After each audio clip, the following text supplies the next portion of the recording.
Welcome, everyone. In this session, we have Frederike Dubeau, Manager in Advanced Analytics at Logic 2020, presenting Harnessing the Power of Data Science to Reduce Wildfire Risk. Just a quick note to please post your questions to the Q&A box instead of the chat.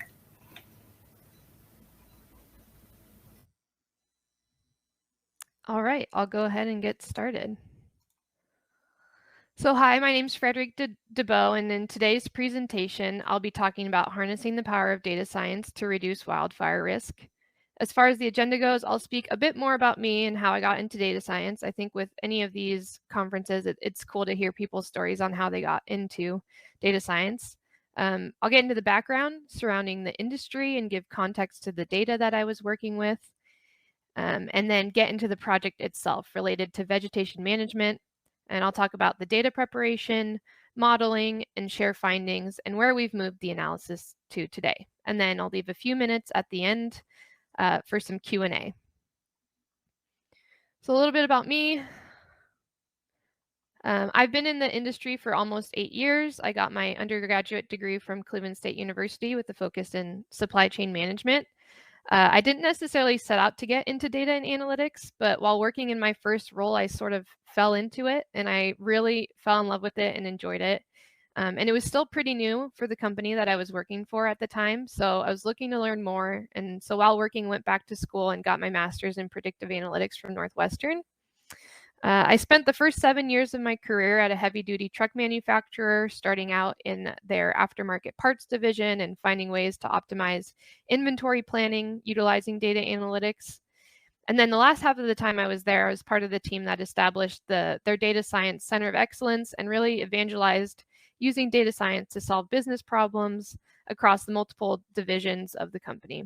And I think that's my favorite part about data science is really blending business knowledge and curiosity of how things work, and then how you can apply data science methodologies to solving a problem. And most recently, I've moved over to consulting with Logic 2020. And today I'll be talking about my first project, which was for a large Southern California utility company. On a personal level, I'm a pretty outdoorsy person, being from Washington and enjoy hiking. So it has been pretty cool to be able to work on a project that can have a direct impact to the environment like this. So let's get into the background. In California, blazes last year burned more than 3 million acres, a total nearly the landmass of Connecticut. It was the second highest total for California acres burned by wildfires annually. And with the all-time record being set in 2020, where 4.3 million acres were burned that year. Of course, climate change has amplified these fires, but there is much work to be done in efforts to mitigate wildfire risk, and a large responsibility falls upon the California investor-owned utilities. These wildfires have resulted in a devastating loss of life and billions of dollars in property and infrastructure damage. Electric utility infrastructure has historically been responsible for less than 10% of reported wildfires. However, fires attributed to power lines consist of roughly half of California history's most destructive fires. And as you can see here, Southern California utilities have been found to have responsibility, with settlements up to millions of dollars. So risk mitigation is crucial, especially as the climate continues to change. The California investor-owned utilities plan to spend around $11 billion on wildfire prevention in 2021 and 2022. The IOUs are responsible for submitting wildfire mitigation plans on a yearly basis. These comprehensive documents outline all the major work that the utility companies are doing to mitigate wildfires. There's a large focus on equipment, so related to inspections and repairs, vegetation management, including inspecting trees near power lines and achieving regulated trimming distances, grid technologies or system hardening, such as moving lines underground, and also reducing the impact to customers through PSPF's shutoffs, which is when utility companies will preemptively shut down power to lines when there's severe weather forecasted to prevent wildfire. The utilities also have dedicated teams doing risk modeling across several factors to get a holistic understanding of wildfire risk. For this analysis, The focus was really on the area of vegetation management. Within the vegetation management team, there's a group that is in charge of planning a variety of different activities and getting work orders out to the field. I'll get into further detail in a few slides, but before we get into the specifics of vegetation management, I wanted to outline what this utility company was looking to further understand. When filing their wildfire mitigation plan for 2021, there was feedback from regulators on a few statements that were made within the vegetation management plan. The regulators asked the utility company to provide data-driven insights related to some of the statements that were made. The first was to confirm what species of trees the vegetation management team should be targeting related to historical risk. So although all trees do get inspected, there are targeted efforts related to particular species.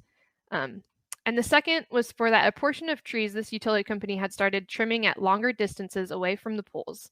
And regulators wanted a data-driven approach into understanding of enhanced clearance had been to, potential outage mitigation. To get to answering these questions, I created a machine learning model to predict a tree's likelihood of a vegetation-related outage. The analysis focused on outages because outages are what can then lead to an ignition and then potentially to a wildfire. I then used the model outputs to understand species impacts to the predicted probability scores. And lastly, I also used the model to create a sensitivity analysis to determine the potential impact of line clearance distance to outage rate. I'm going to stay pretty high level in this talk, but I will discuss how the data was processed and how the model was created. All right, so now I'll get to a little bit more about how this data gets generated. So this utility company has almost 500,000 trees in their inventory, and a tree is considered to be in inventory if it has the potential to encroach to a power line or could otherwise impact overhead electrical facilities within 3 years of the inspection date. Every tree in inventory is required to be inspected once every 12 months. These 500,000 trees are managed across 130 vegetation management areas, or VMAs. Inspectors are directed to certain VMAs within each month of the year, and all inspection data is entered through a mobile application called Epoch. From the initial pre-inspection, an inspector identifies if a tree will need to be trimmed, and the trimming activity is also captured within the Epoch system. For trees located in the HFTD or high fire threat district zones, which is about 50% of the trees for this utility, those trees also get a second inspection prior to fire season. So different VMAs are at different points in this process throughout the year, and all these activities are being captured as data points for each tree. The outages that were used in this study were all related to vegetation-related outage incidents. So for example, a branch hitting a line and causing an outage. By studying tree clearance impacts, the outage list needed to be the ones where the outage could have possibly been mitigated by a vegetation management activity or trimming the tree. So that's how the data gets generated. In the next slide, I'll talk a little bit more about how much data there was and how I prepared it for modeling. The vegetation management data I had spanned from 2001 to 2021, and it was about 14.3 million records of all the activities related to vegetation management. For this analysis, the activity codes we filtered down to were just inspections, trimmings, and outage records. Other events like adding a tree into inventory or anything related to audits, so additional inspections or tree trims, were excluded since all trees in the tree inventory are getting inspected and if needed trim. By returning these events, there was information captured about all trees in the inventory. So this brought the record count to about 12.4 million. The next to link the outage events to the last tree activity recorded. So we were able to understand what was the last piece of information we knew about that tree before an outage occurred. Outage is going to become our target variable in this analysis. So another difficult thing about this was that the outage count was very low compared to the total record count. Once I linked outages to prior activities, I had about 429 outages in the data set. And then lastly, finally, the idea was to bring back the latest information related to a tree in a particular year. So again, some trees have multiple records in a year. So we returned the last activity per tree per year, which brought the total record count to 7.5 million.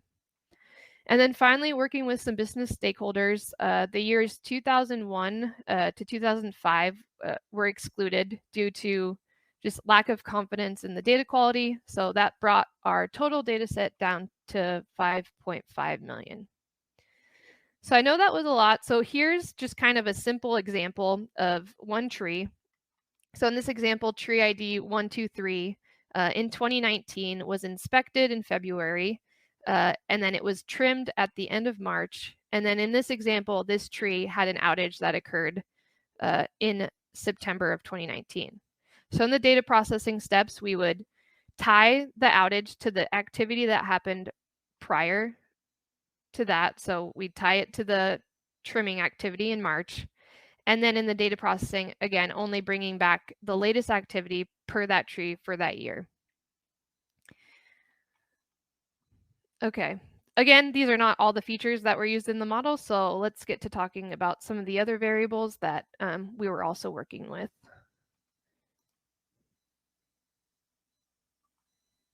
Again, just wanted to highlight outage being the target here.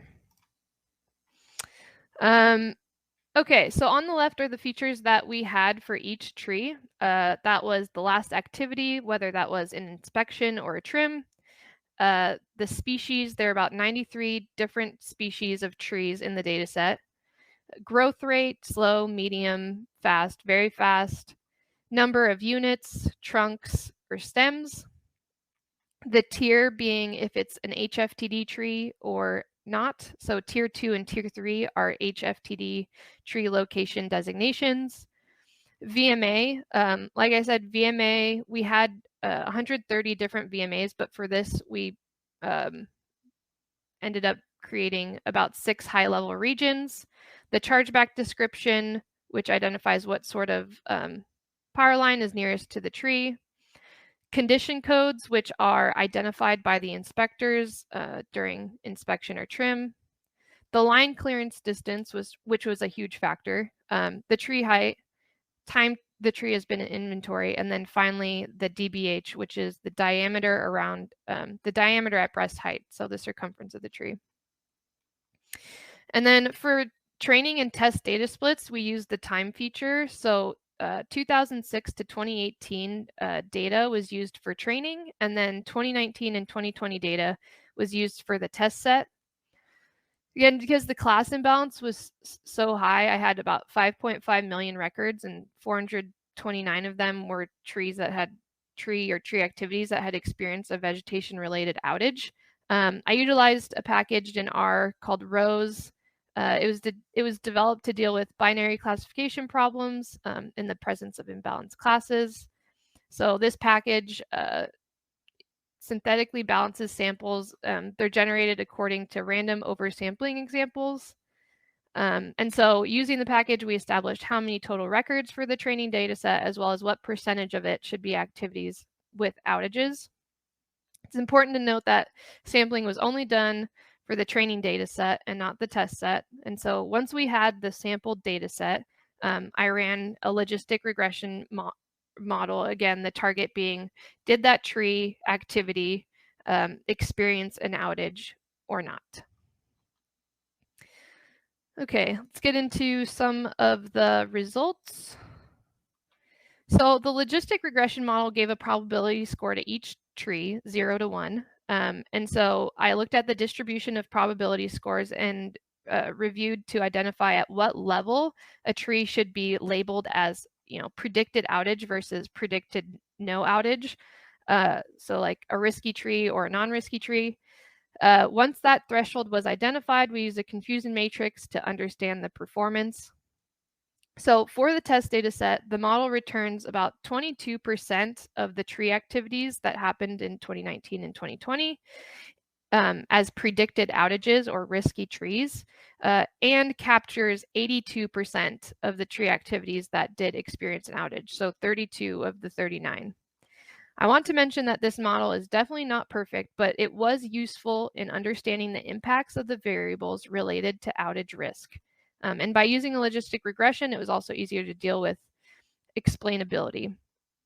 And for the length of this talk, I'm not going to go into specific details, but the next steps were then to use the model outputs to understand what species were being classified as the riskiest, and also utilize the model to understand the impacts of line clearance distance. So the sensitivity analysis, I looked at the observations and we changed line clearance distance to see its impact to particular observations probability score. And from this was able to provide guidance to the team on, what species we should be paying more close attention to, and potentially kind of how many outages were mitigated by some of the initiatives with the enhanced line clearance initiatives that had happened. Okay. In conclusion, we're able to bring a data-driven approach to understanding the current impacts to the initiatives being completed for the vegetation management team. This project really opened their eyes on how we can be using their data to look at vegetation-related risk and utilizing that risk to change how they run operations. We're now working on a model that looks at risk not only utilizing outages, but also inspections where trees had risk-related condition codes applied to them, such as a memo or reliability condition, which means that a tree would need to be trimmed right away. So by doing this, this has greatly increased the number of observations that experienced a risk event. And so the next iteration of the model has also moved away from an activity level prediction, which really looked at a point in time for a tree, to looking at a tree level prediction and creating features that capture historical characteristics specifically related to line clearance distance. So, what was the minimum line clearance distance this tree has experienced, the maximum line clearance distance, how many times has this tree been trimmed over the period that it's been in inventory. So a lot more feature engineering related to that in this next phase.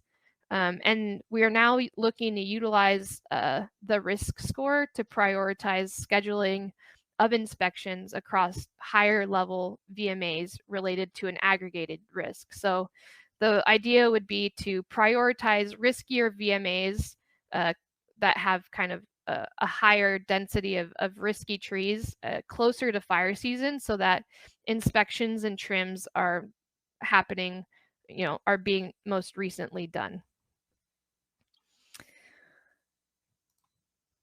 All right, that's all I had. Thanks for having me. Again, this is definitely an iterative approach and looking to better the model and how its outputs are being used. So if you want to talk into more detail about this, I know I stayed kind of high level on some things, but if you want to talk in more detail about the analysis, please feel free to reach out at my email here, or also reach out on LinkedIn. Be really happy to connect. And then, yeah, I think there's about 5 minutes left if there's any questions in the chat. Thank you, Frederike. So we'll move on to the Q&A. Please, attendees, make sure to post your questions into the Q&A section instead of the chat, and looking forward to hearing your questions.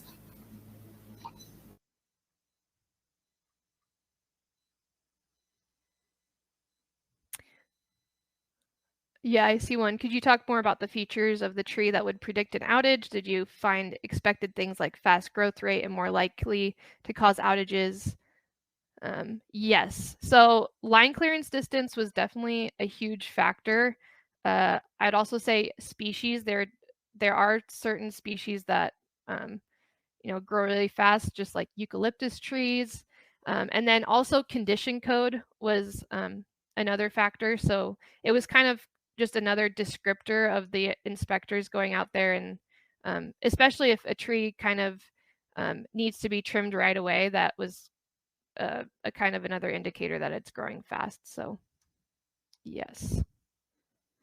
I also wanted to mention, so there's definitely some other factors we wanted to bring into this, which we're looking to build in the next phase, but you know, things like information about the soil or weather. So those are some other features that we're thinking about bringing in.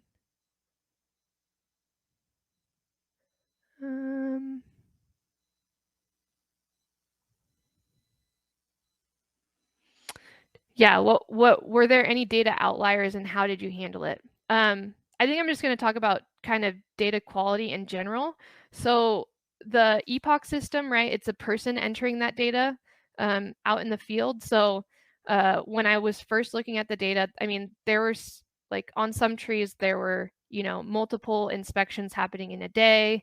Some line clearances that just didn't make sense. So I think we really needed to understand, you know, how to clean that. So I worked really closely with the business stakeholders to looking at these cases so that we were dealing with them in the right way.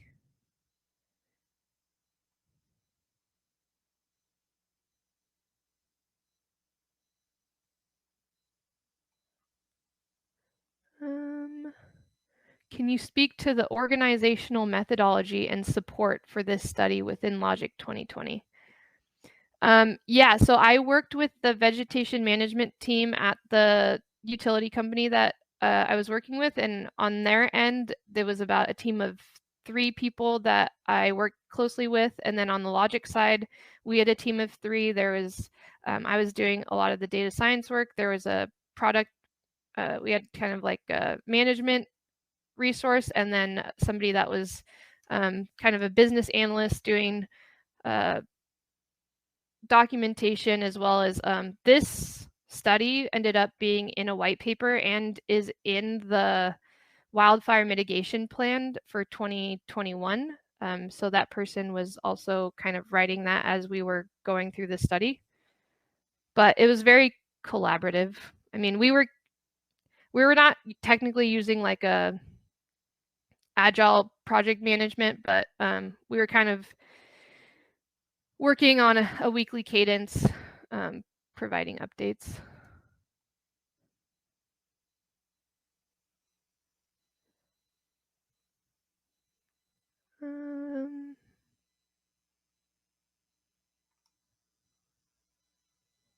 I think that was all of them. So yeah, again, if you have other questions, just please feel free to reach out. Thanks again, everybody. And yeah, thank you.